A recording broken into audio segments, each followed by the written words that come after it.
with an alchemist. A great alchemist once created Subject 1. Subject 1 was her proudest achievement, and successfully blended into human society. No one ever would have thought that this friend of theirs was in fact a synthetic human. However, unbeknownst to Subject 1, the alchemist had tried the same experiment many times before he had come into being. Some of the rejects from failed experiments had been discarded, but had not died. Subject 2 was one such failed experiment. He was swallowed by a great dragon that came to rest upon a snow-swept mountain. Many years later, he was resurrected by the dragon's mysterious power. He saw all kinds of people on the mountain, including Subject 1, who had somehow miraculously blended in among them. Never in Subject 2's wildest imagination had he thought it possible for experimental life forms such as they to deceive everyone so successfully. He saw the way humans accepted Subject 1 as a friend, witnessed their affection as they addressed him by name. This was what Subject 2 wanted. Now, all that Subject 2 desired was to replace Subject 1 and take the joy of his existence for himself. This is giving Paimon the chills. So scary. Subject 2 began to unfold his plan. He stole Subject 1's books and notes and studied all that Subject 1 had learned from the alchemist. Subject 2 was highly intelligent, and he learned quickly. He changed his face into an exact replica of Subject 1's face. Then, he found a plant with mimicry capabilities and transformed it using dragon blood and alchemy. And so, not only did Subject 2 transform his own appearance to perfectly match that of Subject 1, he also created a third entity. What? There's 3 of them now? But Subject 2 wanted to become a perfected human. So, he erased a mark in both his and Subject 3's necks.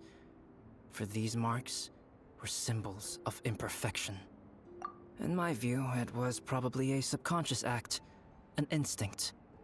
He so desperately craved to become a perfect human being that he forgot something. Subject 2's plan was meticulously crafted. Subject 3 would draw Subject 1's attention. After Subject 1 disposed of Subject 3, he would assume the threat had now disappeared. The next moment that Subject 1 was alone, Subject 2 would make his move.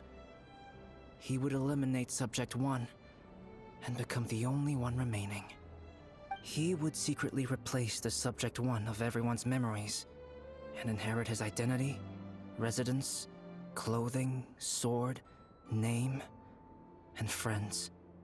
People would have no idea that the individual they knew had become somebody else from one day to the next.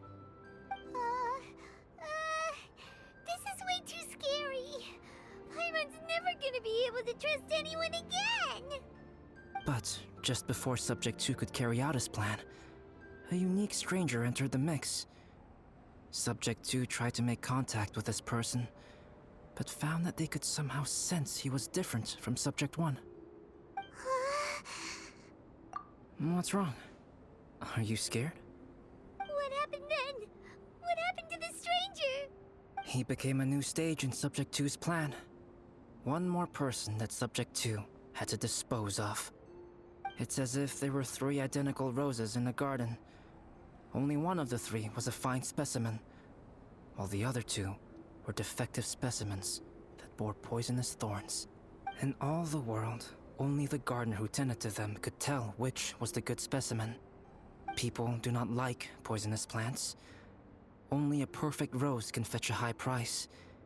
If the inferior specimens wanted to conceal the fact of their worthlessness, they would have to take the gardener out of the picture, using their poisonous thorns. This is exactly what Subject 2 was thinking. So, he hid in the shadows and waited patiently. Maybe soon, he would get his chance to become truly human.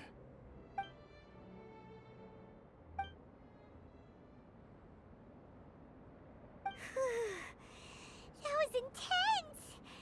So what happened after that? Did Subject 2's plan succeed? Paimon can't bear thinking about it! Fortunately, Meta is just a story. And even in this story, Subject 2 did not succeed. But you can never let your guard down on Dragonspine. Monsters mutated with Durin's power and blood are also creatures of Rhine-Daughter, just like me. You must beware of all such creatures. I'm glad to hear that. It's okay. I know what I am. You and I are both different, so there is no need for me to hide the truth from you. The only thing is that sometimes, when I think about how mighty the power of alchemy is, I feel so small. As beings who set foot in this world, how arrogant are we in desiring to control our destiny, and in desiring to create? Is creation an arrogant act, Traveler? If not, why do we call the ones that created us and control us gods? If it is, then what qualifies us to call ourselves creators? How far must we take our reverence and respect, and what purpose does it serve?